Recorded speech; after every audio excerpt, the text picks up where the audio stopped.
এখানে দেখো আমি পাবদা মাছগুলো ভালো করে ধুয়ে নুন হলুদ মেখে আমি আধ ঘন্টা রাখছি।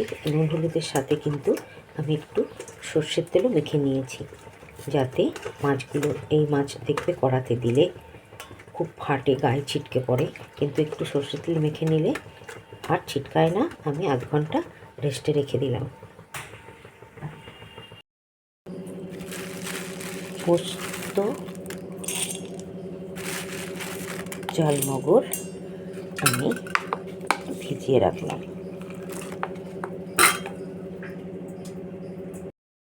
চালমগর আর পোস্তটা আমি ভিজিয়ে রেখেছিলাম। এর মধ্যে আমি অল্প একটু নারকেল কোড়া দিয়ে পেস্ট করে নেব।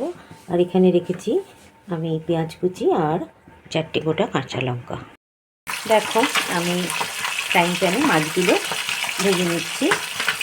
আমি এক এক করে এই নুন হলুদ সর্ষের তেলে ম্যারিনেট করে রাখা মাছগুলো আমি এক এক করে ভেজে নেব। খুব কড়াও ভাজবো না, আবার প্যাচপেচে করেও ভাজবো না। দেখো আমি মাছগুলো কতটা ভেজে নিয়েছি, সবগুলো ভেজে নিয়েছি। এইবার বাকি আর তেল দেবো না, এই তেলেই আমার রান্নাটা হয়ে যাবে। দেখো মাছ ভাজার পর যে তেলটা আছে সেই তেলেই আমি কুচিয়ে রাখা পেঁয়াজগুলো, যেহেতু তেলটা আমার একদম কড়া গরম আছে, আমি কিন্তু আঁচটা কমানোই আমার আছে, আমি কুচি করে রাখা পেঁয়াজটা কড়া করে ভাজবো না, কিন্তু কাঁচা গন্ধ থাকা পর্যন্ত সুন্দর করে ভেজে নেব।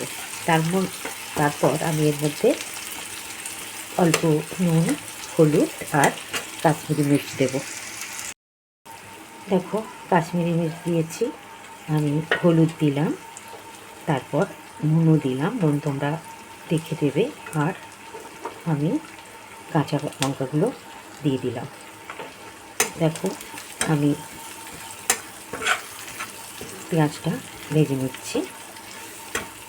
পেঁয়াজ, কাশ্মীরি মির্চ, নুন হলুদ, মশলাটা তেল ছেড়ে দিলেই আমি যে পেস্টটা করে রেখেছি সেটা দেব।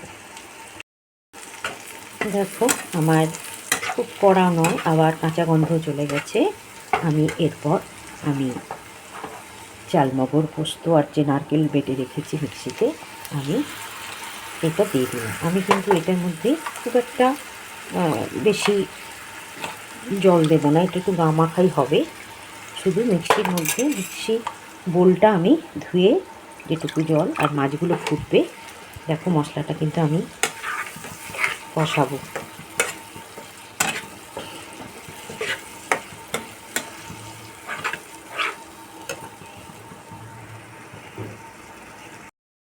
দেখো মশলা যতক্ষণ না তেল ছাড়ছে ততক্ষণ কিন্তু আমাকে মশলাটা কষাতে হবে, আর আমি আঁচ কমিয়ে মশলাটা কষছি।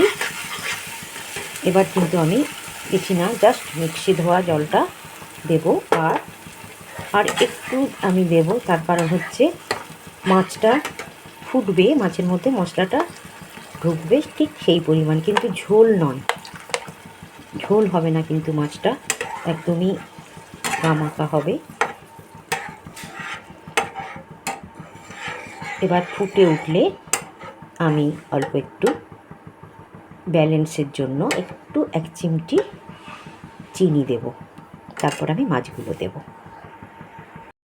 আঁচটা কিন্তু আমি গ্যাসের ফ্লেমটা বাড়িয়ে দিয়েছি, আর অল্প একটু আমি চিনি দিলাম।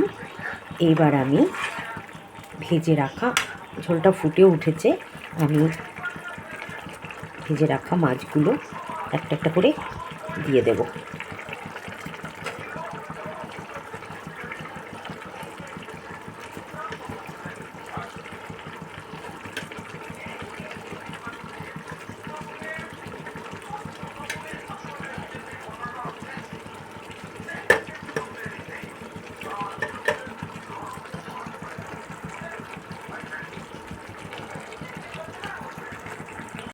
দেখো আমার একদম রেডি পাবদা মাছের এক সুন্দর রেসিপি। তোমরা এই পদ্ধতিতে করে দেখতে পারো, ভীষণ ভালো লাগবে, আর অন্য কিচ্ছু লাগবে না।